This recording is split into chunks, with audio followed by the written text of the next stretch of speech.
Today we're going to be tier ranking all of the horror books that I read in 2022.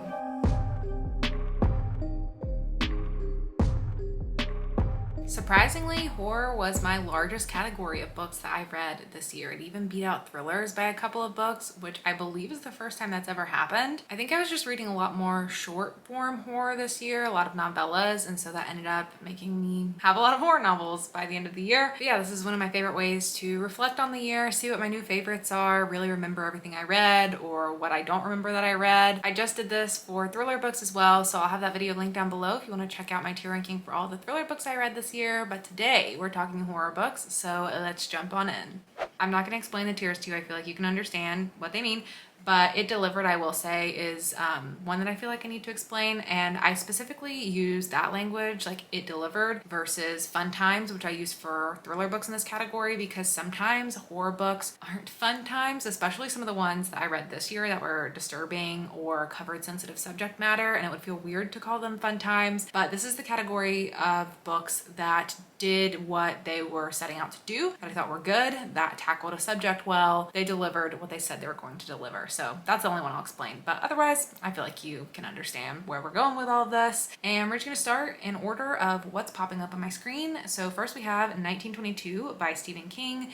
This is a novella that we ended up reading for the Losers Club Read-a-thon, which was a new read-a-thon kicked off by Beth from Best Sell Book this year, and I had a good time with this. I would say it delivered. It was a solid horror novella. It had a lot of dread and atmosphere to the story, and I thought the movie adaptation was good too, so that one ended up being a good time. Next we have Jackal, which I will also put in this category. It delivered. I thought it was pretty good, but it didn't stand out as an all-time favorite for me, but it was a good time and it did what it set out to do, so it lives in this category as well. Next we have A Head Full of Ghosts by Paul Tremblay, which is going to be making its way up here to this category of all-time favorite. I loved this book. I just really have had a really good time with everything I've read from Paul Tremblay. He's really standing out for me as a favorite author at this point because I've just had so much success with his books. I love his writing. I love how he approaches horror and the psychological aspects of it, and this is definitely a book I will be turning back to. I actually listened to it all on audiobook, and then I bought the physical copy so I could have it for future reference too, because I just had such a good time with it. So that one is the first one to make it into the all-time favorite category. Next we have And Then I Woke Up, and I feel like this one is going to go in I read this ?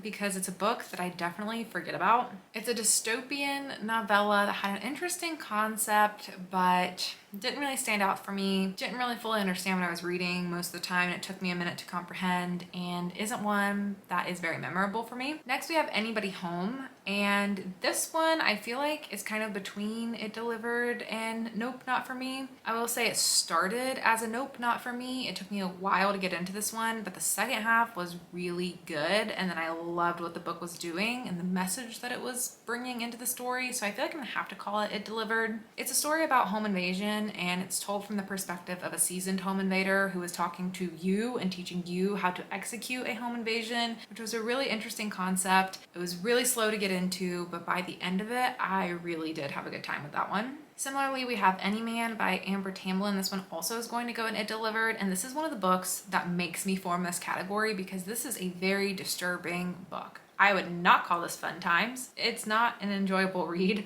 but it has excellent writing in it. It just covers a really dark topic, but it does it very well. So it's gonna live in this category. And next we have Below by Laurel Hightower, which I do believe I gave like a 4.5 or a 5 star, but I don't think of it as an all-time favorite book for me. I would just say it also lives in this category of it was good, it was fun. It's not the most memorable story I've ever read, and it's not my favorite Laurel Hightower. We'll come across that pretty soon. I'll go ahead and pull that out. We've got Crossroads by Laurel Hightower, and that one is definitely an all-time favorite. So that was my first horror novella that I read from Laurel Hightower, and then I picked up Below. A little bit later, we read that one as a buddy read for the 24-hour horror-a-thon in August, and I liked both of them, but Crossroads just definitely stands out to me as a super powerful, super emotional horror story. It's about this woman who loses her son and the grieving process, and I just thought it was done super well. So that one was an all-time favorite. Below, also really good, but not quite in that tier. Next we have Cherish Farah, and I really wanted to be the one who liked this book because so many people were shitting on it, and I really wanted to like champion it, but nope. Not for me. Good writing, good atmosphere, not a super compelling story by the end of it, so unfortunately that one lives in that category. Cirque Berserk, just recently read this one as the buddy read for the Slaughterfest readathon that I helped co-host, and this one is going to be in It Delivered. This is a slasher that is set at this abandoned amusement park, and it is super fun. Not quite an all-time favorite, but definitely highly recommend that one. Daphne, I'm also going to put in It Delivered. This is Josh Malerman's new book, and I thought it was good, just not great. His stuff's really slow paced a lot of the time and not a lot of action in the story. It's a bit more like philosophical, I feel like sometimes, but I did really enjoy it. It just wasn't a super favorite for me. And then we have Exquisite Corpse by Poppy Z. Bright, which is another book that causes this category to be called It Delivered because this was super disturbing, but oh my goodness, the writing was so good. I don't think I can call it an all-time favorite because, oof, that book traumatized me, but in a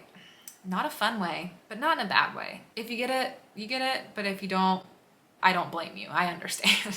Next, we have Ghost 19. This one also is going to be in It Delivered. I feel like this is going to be a popular category for me for horror books because I tend to enjoy a lot of what I read in the horror category, but not all of it is very top tier for me. I'm still sort of exploring what my favorite subgenres are. And so a lot of times I'm reading something for the first time, like a new trope that I haven't read before, or just kind of trying out new authors. I don't know, a lot just ends up being in here, but Ghost 19 was a fun, short, cozy ghost story, but not anything super unique or super all-time favorite memorable. Next we have Ghost Eaters, and this one unfortunately ended up not really being for me. It was fine, but I just didn't really love it. It read so much more YA than I was expecting, and I don't know. Really unfortunate because the cover was amazing for that one, but the story was not everything I wanted it to be. Next we have Ghost Story by Peter Straub, which was DNF. I thought that one was pretty boring.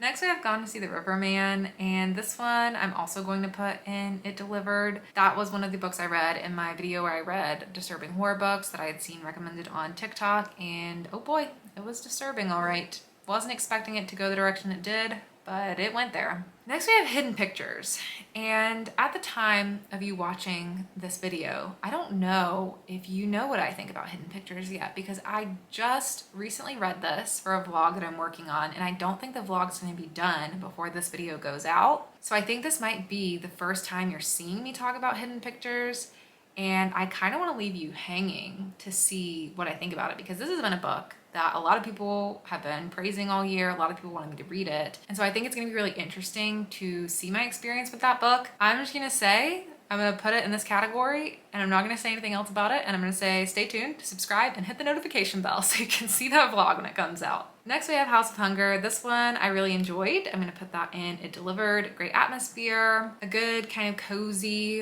horror in the fall time. I feel like it really fits the fall atmosphere really well, but not a standout favorite for me. Just Like Home by Sarah Gailey. Also, I would say It Delivered. It was good. It had good haunted house elements to it. Had a really good atmosphere. It had stunning writing, but it's not an all-time favorite for me. Kill River. This is one I ended up DNFing. I just couldn't really get into it. It's an older book, so it's not super surprising. Ghost Story is the same. It's also older. I had trouble getting into that one. And then we have Little Eve by Katrina Ward, which was also a DNF for me, but I do think I'm going to revisit that at some point. And then we have Manhunt, which was another DNF for me. How did all these DNFs get all in an order like this? I will not be revisiting that one. I'm just not super interested in it anymore. And then we have Mary, An Awakening of Terror by Nat Cassidy, which also going to have to say It Delivered. I thought this one was a super solid Carrie retelling. I guess not quite a retelling, but inspired by Carrie would be the better way to say it. And it was a good time. Men, Women, and Chainsaws. This is a super short story from Stephen Graham Jones that is going to be in this I read this category. I just read this as an ebook. It's only a handful of pages. It's really not super long. And Men, Women, and Chainsaws is the title of this book that was published a long time ago by this horror film critic. And so I thought it was going to be connected to that maybe in some way, but I think I just didn't really get it. I think this is one of Stephen Graham Jones' things that just went over my head and I just didn't spend a lot of time with it, so I kind of just forgot about it, to be honest. My Best Friend's Exorcism, this one I thought was fine, but ultimately I think I would just call it not super for me. I just never really connected to Grady Hendrix writing. I've never really loved a book from Grady Hendrix. I think it's fine, but I just don't think it's personally my alley of books I'm interested in continuing to pick up. Next we have My Dearest Darkest, which was really fun YA academic type of story. It was good. It's not a standout favorite for me. And then Near the Bone, I really did not like this one. Not for me. Pen Pal, this one, I feel kind of in the middle about, but I feel like I'm gonna say it delivered. This originally started as a post on the No Sleep Reddit. I did a whole vlog where I read different horror books that originally started as posts in the No Sleep Reddit and then became expanded into these full novels. That was one of them. I'm sure we'll see the rest come along a little bit later. In fact, I can go ahead and grab them, I guess. We had Tales from the Gas Station, which this one, I'll also just say it delivered. Oh, and then Stolen Tongues, which that one ended up not really being for me. But I'll link that blog down below if you want to check it out, hear my thoughts on all of those. I guess the thing to know about them is they did start as Reddit posts and they're indie published, I think all of them. So they kind of delivered what I expected, especially knowing that they started as a short little entry on Reddit and then they continued posting, and that kind of built the story over time instead of drafting a full story and doing it all at once. So, you know, you kind of have a little bit different expectations for what the story is going to be like at that point. But yeah, Pen Pal and Tales from the Gas Station Volume 1, both of those, I would say they delivered. And then Stolen Tongues just wasn't really my favorite thing. Next we have Petrified Women, and I kind of forgot that I read this, so I feel like it's only fair to put in I read this question mark. I thought it was fine, but it just isn't super memorable for me. It's a novella about this couple who pulls pranks on each other, and then there's a prank gone wrong. It takes some turns. It was fine, but I definitely did forget about it. Next we have Salem's Lot, which this one wasn't really for me. I know a lot of people love Salem's Lot, but I didn't really like that one very much. I read that one for the Losers Club read-a-thon as well, so I have a vlog featuring thoughts on that one if you're interested. Then we have String Follow, which was also not really for me. I think that's also in a vlog somewhere. I like the idea of it, but it just wasn't super fun for me to read. Suburban Hell, also not really for me. This one was just a little too corny for me. I like horror comedy in movies, so I'm kind of trying to figure out why I usually don't like it in books as much, because I love horror comedy in movies. Like, some of my favorite movies are horror comedy movies, but in book form it's just not really been working for me. I'm gonna keep trying it, but I haven't found one that was a great success yet. Sundial, this one I'm gonna put in all-time favorites. I really enjoyed that one. It's one of my favorite horror books that I read this year. I really like Katrina Ward's writing style and just the topics explored in there. I thought the twist was interesting. I just really like her stuff. Tampa, oh Tampa, where do you belong? I feel like you must belong in It Delivered. This book's really well written and it is really engrossing, and it makes you feel really gross reading it because it is torturous to read. This is a story about this woman who is a teacher who's having an affair with one of her male students, and it's super uncomfortable to read, but it's actually inspired by a true story for a case that took place in Tampa, a teacher here, and the author, I guess, knew that person in real life and then felt inspired to write this book because in real life in the case, the teacher was this like beautiful woman, and so she was getting off really easy in court. And I think the author's goal of writing this was to depict that even a beautiful woman can be an absolute monster. And this book, you will feel how much of a monster she is. It is rough, but it is very effective in what it is trying to do. Next we have The Bell Chime, and this one I kind of forget about. So I'm gonna have to put it in I read this, but I do think it's worth picking up and trying. It's not a favorite of mine, but I will still recommend it as horror novellas because one, it's an underrated author, so I think it's good to support underrated authors, and it has an interesting concept. It's a little bit, kind of feels like a dream because this woman sees this missing persons poster and her face is on it and then she doesn't know what's happening. It's interesting exploration from there, but it is kind of confusing, so it's easy for me to forget about, but I do want to read more from this author in the future. It just, that one wasn't a standout for me. Next we have The Between by Tanana Reeve Dew, which I really enjoyed. I don't know if it's an all-time favorite for me. I feel like it more belongs in this category instead of all-time favorite, but that one was tremendous. I just read that in November and talked about it a lot in my November wrap-up, but something about my all-time favorite category for horror, I feel like I'm a little pickier on what I place there because we haven't gotten many so far. And so it just feels like it belongs more in It Delivered in my mind. Then we have The Haunting of Ashburn House, which this one I'm gonna say not really for me. I ended up reading this one for the book troupe with Gabby. So there's a live show where we talk about it. Hannah from Hannah's Recent Reads was also on there as well. and I had fun reading it with them and talking about it with them, and I think it's a fine book, but overall it's not my style of horror book. This is a more cozy horror book, a little bit silly and just not my favorite thing. I thought it was fine. I had fun talking about it, but not a favorite for me. Then we have The Lost Village by Camilla Sten, which this one I remember and I feel like I could put it in nope, not for me, but I feel like it kind of more belongs in I read this question mark because I had no idea I read this year. That seems wrong in my mind because it feels like I read that so long ago. I thought it was fine, but it's just really not super memorable for me at all. Then we have The Lunchling. This one I'm going to put in It Delivered. It's a fun little horror novella. It may be becoming a series based on the author's note at the end, and if it does, I feel like I would pick up the next book and keep giving it a try. So it's definitely one I recommend and had a good time with. Then we have The Pallbearers Club, and this one I think I'm gonna put in all-time favorites. I think I am. It's not really a horror book. It just gets bucketed in this horror list because it's Paul Tremblay, and that book gets bucketed as horror because it's Paul Tremblay.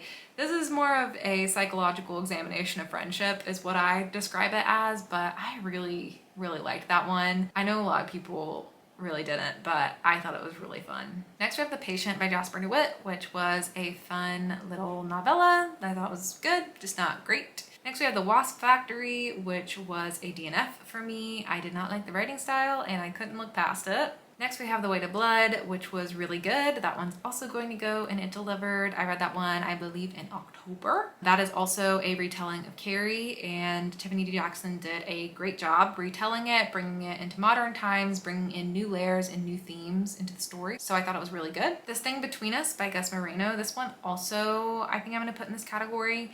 This one had potential to be an all-time favorite for me, but the second half of the book leans into cosmic horror, which I don't think is my favorite thing I'm discovering, but I really love the initial setup of this one. It just ended up not fully going in a direction that was my absolute all-time favorite type of thing. We Can Never Leave This Place. I feel like this one's gonna go in I read this question mark because that one feels more like a nightmare that I had, like a super vivid, weird fever dream that I had that I can remember pieces of, but not like, it doesn't feel like a book I read because that one was so weird. It was good, it was fun, but it was just really weird, so that just feels right in this category for me. Next we have We Spread, which is going to definitely be an all-time favorite. I just recently read that one in November, so you probably heard me recently talk about it, but that book was just really impactful for me. I just thought it was so profound and amazing and wonderful and all the things. Next we have What Moves the Dead, which was a DNF for me. I read half of it and then was pretty bored, and I don't plan on picking it back up. Next we have When the Reckoning Comes, and this one also I would say It Delivered. That one was really great. It had great writing, great atmosphere, great message in the story, great examination of social horrors, really solid time.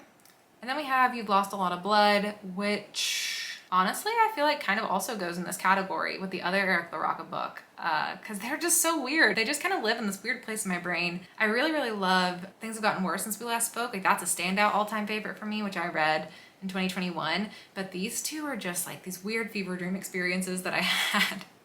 I still really like reading Eric LaRocca's stuff. They're just in a whole different category of their own. So yeah, this is it for all the horror books that I read this year, and I ended up with 5 new all-time favorites. I'm pretty sure that's the same amount that I got on my thriller video. So it should be pretty easy to make a best top 10 of the year list, which should be coming pretty soon, but I don't think it's going to be just those books because I obviously read different genres outside of just horror and thriller, and sometimes things kind of make it up into the top 10, even if they're not necessarily the all-time favorite. I don't know, it's kind of tricky how it works in my mind when I think about my top 10 highlights. But anyways, rambling off all of that, looks like we've got kind of an even split between good and not as good. Let me do a count real quick.